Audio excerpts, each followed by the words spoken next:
Sawa zigenze okwera nnyo ez'okumakya ng'amasomero agayitamu okwesoga empaka ezidirira ez'akamalirizo gatuuka wano ku kitebe kya WBS TV.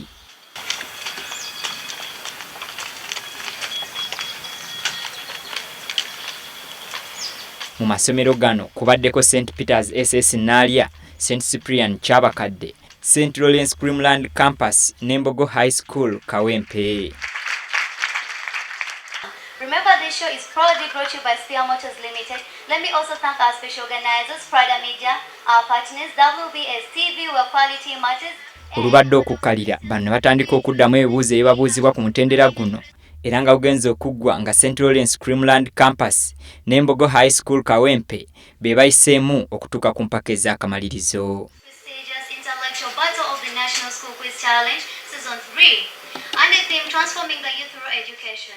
Ngera bwe guzze guba bano bayimiriziddwa katuuti olwo abayizi emitwe ne gitandika okubeesera okusobola okufunira amasomero gaabwe obuwanguzi. An invisible hypothetical form of energy that explains the recent observation that the universe appears to be expanding at an accelerating rate is known as dark energy. That is right, dark energy is the right answer. Empaka zigenze okumalirizibwa nga Mbogo High School Kawempe emeze St. Lawrence Creamland Campus.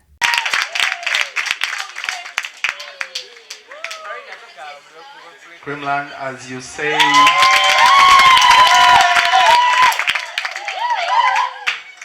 And the ultimate winner, Mbogo High School.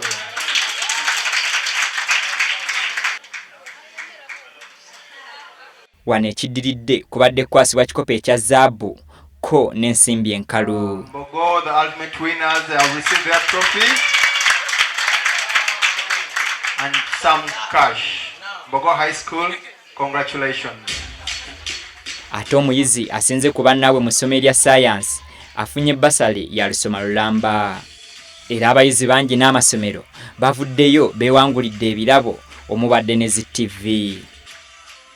Wano akulira WBS TV mu kiseera kino munnamateeka omutendeke Kabito Kalamagi wategeereza nti kino ekikoleddwa kya muwendo nnyo okuzza mu bayizi essuubi ko n'okwongera ku njigiriza yaabwe. When you do well, it spreads. It spreads to other people, to your family, to those that are around you. And the benefits are shared with everyone. You can't afford to be happy alone. No one goes and hides in his room and does it doesn't work like that. You glow. Everyone glows.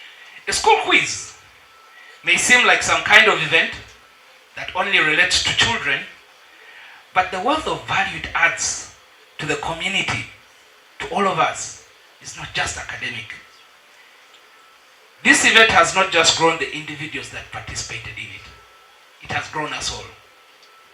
Thank you so very much. Water.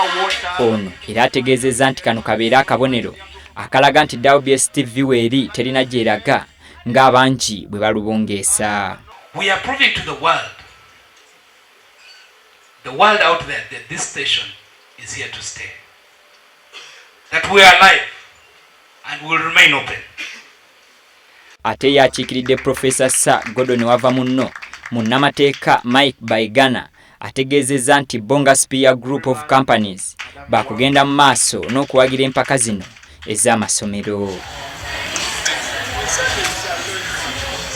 Amasomero 32 ge geewandiisa mu mpaka z'omulundi guno ku mulamu ogugamba nti okukyusa obulamu bw'omuvubuka nga tuyita mu byenjigiriza. Empaka z'omulundi oguddako za kutandika mu Julayi omwaka guno era ng'essomero eryandyagadde okuzeetabamu lijje lyewandiise wano ku WBS TV e Naguru.